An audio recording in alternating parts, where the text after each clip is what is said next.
as the blades and the hammers and the magics broke down, laying the final blows upon the devil of Barovia. This monster that had plagued the mortal realms for far past his due lay under the radiant light of the sun. Unlike his spawn, of which you have slain dozens before, Strahd does not burst into flame and ash. The party stands over him and watch, waiting for something, for anything to happen. Their bones ache, their muscles sore, their gaze is long and drained of all signs of life, not unlike the monsters they have slaughtered along the way to this end. With some sense of relief, the party slowly and surely begins to relax. Their long road seemingly finished and done. Their magics and weapons are stowed, and a small, insane laughter is let out, and it spreads contagiously. Within seconds, the laughing relief has overtaken the entire party, and for a moment they are reminded what it feels to be alive. In the single moment that the party lets their guard down, in the single moment of joy, it was all the devil of Barovia needed. Faster than most could see, a single stream of crimson pours out of Strahd's coffin. It enters through every orifice available to him. His wounds heal, his limbs regrow, and he stands with fury in his eyes. The party begins to move, but before they can take action, Strahd has cursed them with some form of paralysis. The devil strode in front of them, confident, prideful, and utterly intent on taking his time with the torture that he planned. As he moved before each of the faces of the upstarts who had caused him so much grief in these past months, a grin began to emerge, with the knowledge victory was at hand. When suddenly there was a crack as the far walls of Strahd's crypt were torn open and thrown into an endless river of stars and darkness. A low humming tune can be heard, and then words along with them, foreign and alien to all who bore witness, but the devil's face had changed. From a smug betrayal of cruelty to fear. The devil cried out into this void, cursing the voice, but it was too late.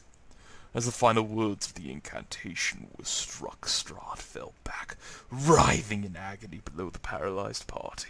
He aged every second of his mortal life. In an instant, all the souls he had ever consumed poured from him like blood from a wound.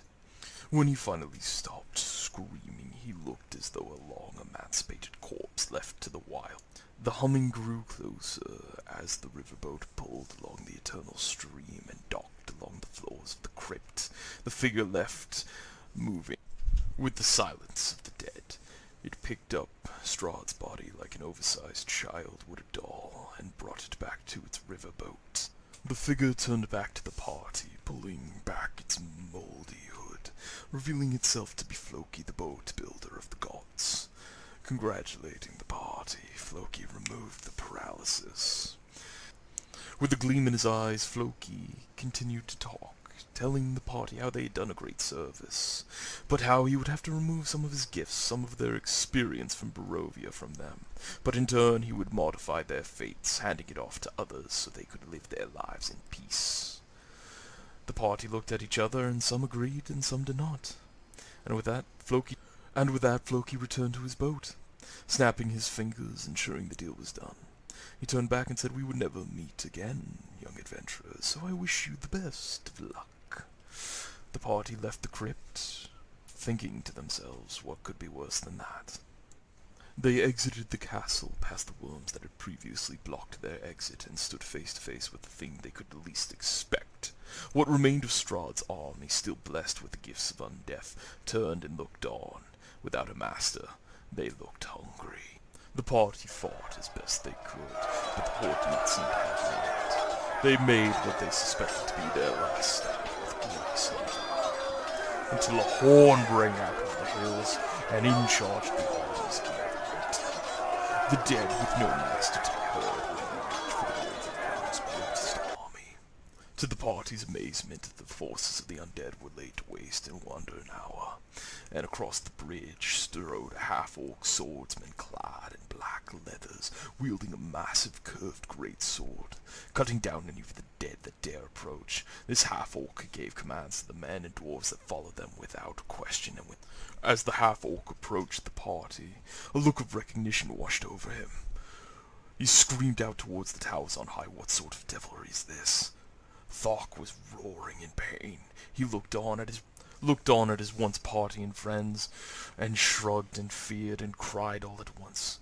"I buried you all once, I will do it again." His men surrounded the party, and Hemo stepped forward to do battle with Thok. Their battle was quoted by many as witnesses to be legendary in nature. It only ended because Thok was pulled off by his commander.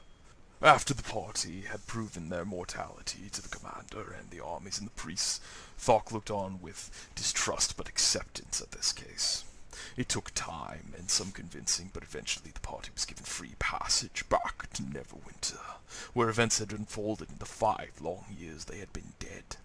Along the way, some experienced a great amount of changes, those that Floki had promised, but those who accepted their fate, they knew this ending was merely a chapter in a novel, and the next chapter was close at hand. Their stories were being written as they walked the road. Even though some split up, most stayed together for their next trials and tribulations. Hey guys, so if you're hearing this, congrats on finishing the end of Strahd. Really didn't hope it would go fucking 9 hours, but it did, so yeah.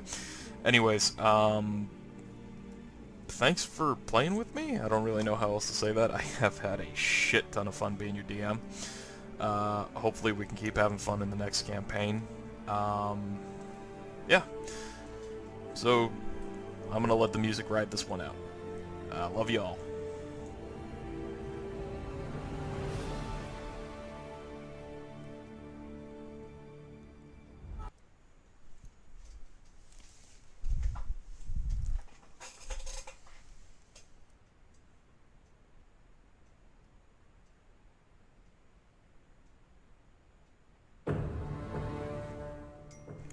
As the blades in the